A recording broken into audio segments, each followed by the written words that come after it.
नमस्कार मित्रांनो, आपले हार्दिक स्वागत आहे आपल्या हक्काच्या चॅनलवर द डेली पल्सवर. मी सचिन संघवी.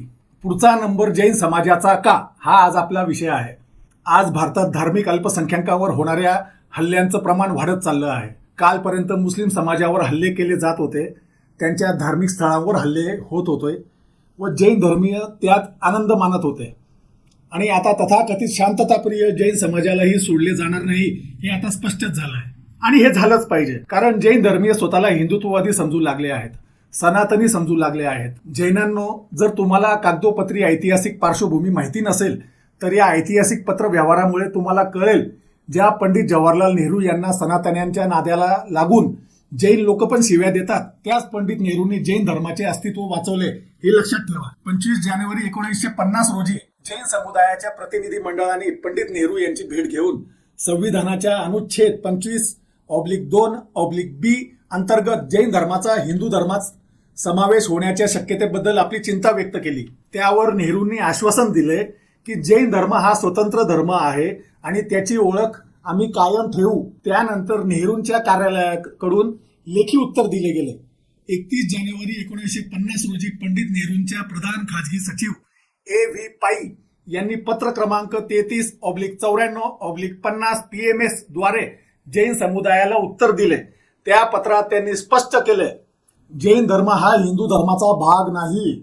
जैन धर्म हा स्वतंत्र धार्मिक समुदाय आहे आणि संविधानामुळे या ओळखीवर आम्ही कोणताही परिणाम होऊ देणार नाही. अशा प्रकारे जैन धर्माची स्वतंत्र धार्मिक ओळख मान्य करण्यात आलेली आहे. तथापि तरीही काही राज्यांमध्ये वैदिक सनातनी किडे वळवळ करत जैन धर्माला हिंदू धर्माचाच उपविभाग मानण्याचा प्रयत्न करत असतात. बाकीचे या संबंधित विषय आपण पुढे घेऊच, पण मी वरील विषयाला धरूनच आधी माझी आपबीती सांगू इच्छितो.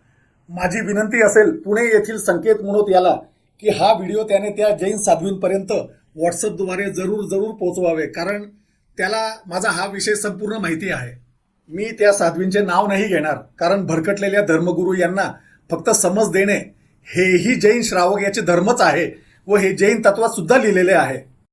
तर विषय असा होता की मी एक वेब सिरीजसाठी स्क्रिप्ट लिहिलेली आहे, ज्यात भगवान महावीर व भगवान बुद्ध आजच्या काळात असते तर त्यांनी काय केले असते ही त्या मागील मूळ कल्पना आहे. त्यात मला काही धार्मिक अडचण आली होती, तर मी ज्या साध्वींचा उल्लेख करत आहे त्यांच्याकडे मार्गदर्शनासाठी गेलो, कारण मी लहानपणापासून त्यांचा शिष्य राहिलो होतो. पण तिथे माझा मूळ विषय बाजूलाच राहिला. त्यांनी आपण कसे सनातनी आहोत, हिंदूंची पोटशाखा आहोत हे सांगू लागले. मग नंतर मुस्लिम द्वेष करून मला कसं नरेंद्र मोदी उत्तम काम करत आहे हिंदुत्वासाठी हे सांगू लागलेत. मग जे माझं टाळकं सटकलं, मग त्यानंतर लगभग 2 तास आमची डिबेट चालली. शेवटी धर्मगुरू येतात म्हणून माझ्याही काही मर्यादा पाळून मी तडक तिथून निघून गेलो. या साध्वी जैन उद्योगपतींनी घेरलेल्या असतात, त्यामुळे आता त्यांच्यावर जैनत्वाचा सोडून त्या उद्योगपती लोकांचा अधिक प्रभाव झालेला दिसला.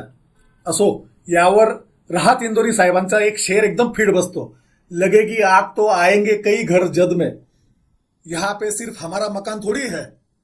तर उद्या कोणत्याही धार्मिक समाजावर असा आघात होऊ शकतो. हा केवळ जैन समाजाचा नाही, तर धार्मिक स्वातंत्र्याचा, भारतीय संविधानाच्या आत्म्याचा प्रश्न आहे. यासाठी सर्वांनी आवाज उठवा, जैन धर्मासाठी नव्हे तर न्यायासाठी. आता नाही बोललो तर उद्या बोलायची संधी सुद्धा राहणार नाही.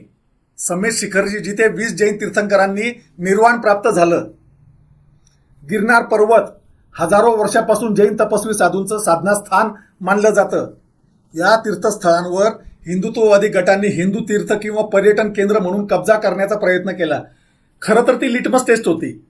जैनांनी प्रखर विरोध केला नाही म्हणून आता पुढचा नंबर जैन तीर्थक्षेत्रांचा आहे, कारण जैनांकडे अतोनात संपत्ती आहे. वर उल्लेख केला मी जसं त्या जैन साध्वी जैन उद्योगपत्यांनी घेरलेल्या असतात, त्याप्रमाणे ह्या दोष संपूर्ण जैन समाजाचा नाही, पण जे जैन धर्माचे ठेकेदार बनून बसलेले आहेत, उद्योगपती आहेत, ते त्यांचे काळे गोरे धंदे वाचवण्यासाठी या वैदिक सनातन्यांच्या समोर नतमस्तक झालेले आहेत व बाकी इतर मध्यमवर्गीय व गरीब जैन लोकांना जबरदस्तीने तिकडे ओढत आहेत. भारताच्या पहिल्या लोकसभेत व राज्यसभेत मिळून एकूण 50च्या वर खासदार जैन समाजाचे होते, ते फक्त पंडित जवाहरलाल नेहरूंमुळे. आज काय आहे, एक अभिषेक मनू सिंघवी सोडले तर एकही नाही. ही तुमची अवस्था आहे आणि हे फक्त सनातनी लोकांच्या नादाला लागले म्हणून. 18 एप्रिल 2025 येथे विले पार्ले मुंबई येथे 30 वर्ष जुनं दिगंबर जैन मंदिर तिथल्या महानगरपालिकेने तोडलं.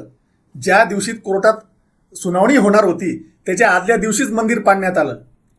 हा अपमान होता केवळ एका इमारतीचा नव्हे तर एका संपूर्ण धर्माचा. नीमच मध्य प्रदेश येथे जैन साधूंवर हल्ला झाला. त्यांना कुठे सुरक्षा आहे?